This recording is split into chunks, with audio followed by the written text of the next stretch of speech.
Hey there, my name is Dr. Mavis. Thanks for tuning in. In this video, I just want to share a few thoughts on managing emotions. In these disruptive times, it is easy to get caught up in reactivity. And that is because the way we've organized our lives is being changed and continues to be changed by the operating environment and the changes in the environment. So, what do we need to do in order to thrive and succeed in this ever changing environment that creates a lot of emotional turbulence? I think one of the things that we can do for sure is that ability to manage our own emotions. How do we manage our own emotions when we are being provoked and evoked all the time by the pace or the changing times? So I think when you look at the word reactivity, so we are reacting to what's going on.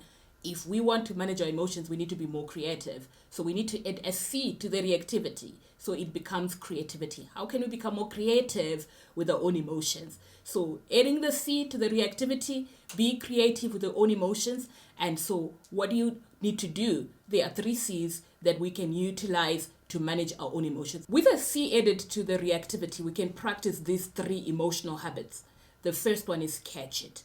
Catch your emotions. When you are experiencing anxiety, you must be able to name it and say, I am feeling anxious.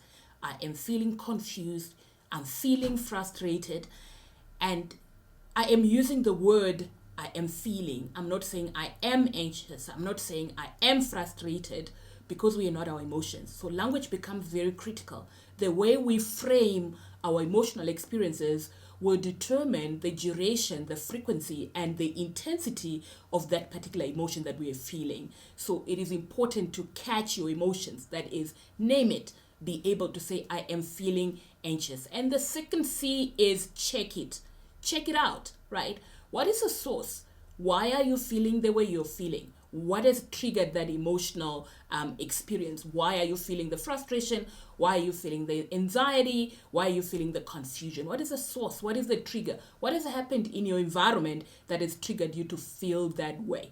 And because emotions come from meaning, it means there is also a reference point you have that has actually made you to arrive to get to the emotion that you are now experiencing. We make meaning, and so we make meaning usually from a reference point. And so normally it is an attitude we have towards a circumstance or a situation that's happening that then gives us the emotion we end up with. For example, if you have an attitude towards time that says, I don't have time.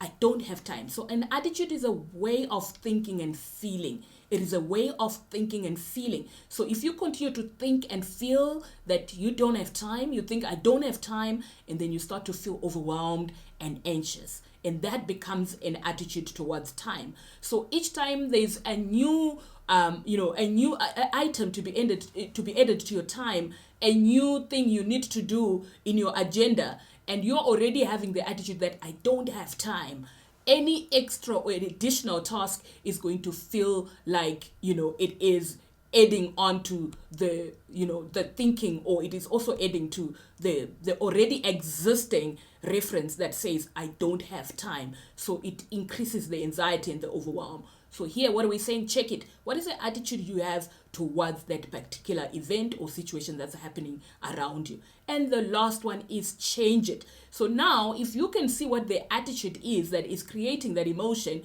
you can change your attitude, which is very, very critical. We can change our attitude. For example, if you have been saying to yourself, I don't have time, just a quick change in the language and the attitude towards time and saying, I have time. I have time. Time is my friend. You can already see the shift and the expansiveness, the feeling of I am in charge, I'm in control. Nothing really has changed. We've just changed our language. We've just changed our attitude. So instead of saying I don't have time, I have time. I have time, right? As long as I'm alive, I'm awake, there's still 24 hours in the day, I have time. I may have time for certain things and not for other things, but time I do have. I then just need to learn to reorganize myself, prioritize the things that matter in my time, but I do have time. So change it, transform. So attitude development becomes critical. We pick up attitudes from the environment. So think about it. Where did you learn to say, I don't have time. It's because that's what everybody else says every day. So you pick that and you start replaying it, you start using it, and you start using it like it is your own, and you start also using it like it's the truth. So we need to develop attitudes that help us to be able to develop or to be able to make meaning in a way that generates mostly sustainable emotions rather than dysfunctional emotions. Thanks for listening.